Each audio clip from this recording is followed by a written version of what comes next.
Boa noite. Boa noite, Maria Cristina.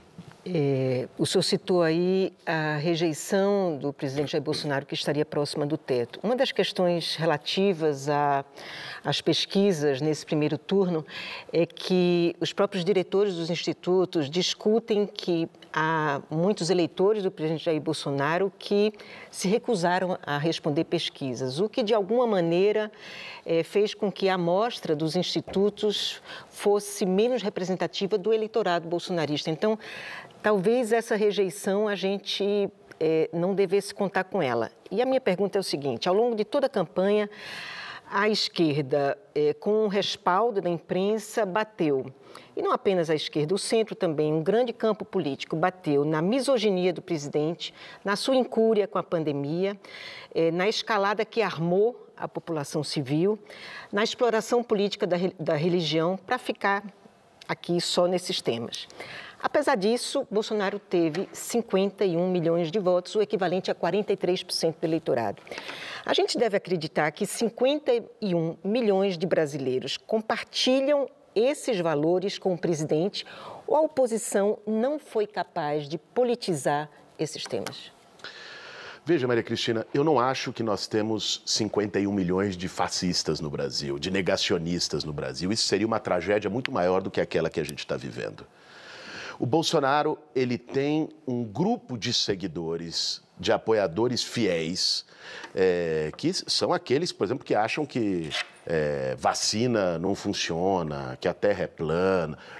Isso tem gente que defende ditadura, que defende tortura, mas nem de longe são 50 milhões de brasileiros. Nós temos uma polarização política no país.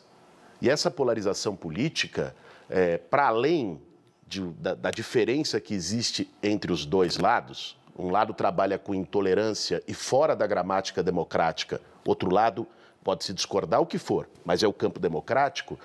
Essa polarização expressa, né, um sentimento de uma parte da sociedade brasileira, e que não são os estratos mais pobres, basta a gente ver não só as pesquisas, mas o resultado das urnas ontem, que desenvolveu uma posição anti-esquerda, anti-PT, contra programas sociais, e isso se traduziu num voto no Bolsonaro, inclusive com uma antecipação de voto útil. Eu acredito, mais até do que bolsonarista não responder pesquisa, embora isso exista, mas eu acredito que o principal fator que levou o Bolsonaro ter mais voto do que as pesquisas previam é porque houve uma antecipação do voto útil de direita, que se expressou muito aqui no interior de São Paulo e no estado do Rio de Janeiro. Por que o Tarcísio teve um voto maior do que o esperado e o Rodrigo bem menor do que o esperado? Porque era um voto de direita, que eu acho que estava com o Rodrigo, que na última hora viu o Tarcísio na frente e já migrou para o Tarcísio agora. O que isso nos diz? Isso nos diz que, quer dizer, aquele voto assim, mais bolsonarista, eu dividiria o voto nem, vamos chamar assim, em duas categorias. Os dois são antipetistas e os dois são antibolsonaristas. E é por isso quem votou na Tebet, é quem votou no Ciro, é quem não queria votar em nenhum dos dois candidatos, certo? Só que alguns têm mais antipetismo que antibolsonarismo, e esses eu acho que já anteciparam a sua migração. E outros têm mais antibolsonarismo do que antipetismo. E eu acredito que esses migrarão para o voto em Lula, que nós vamos ver provavelmente já na primeira pesquisa do segundo turno.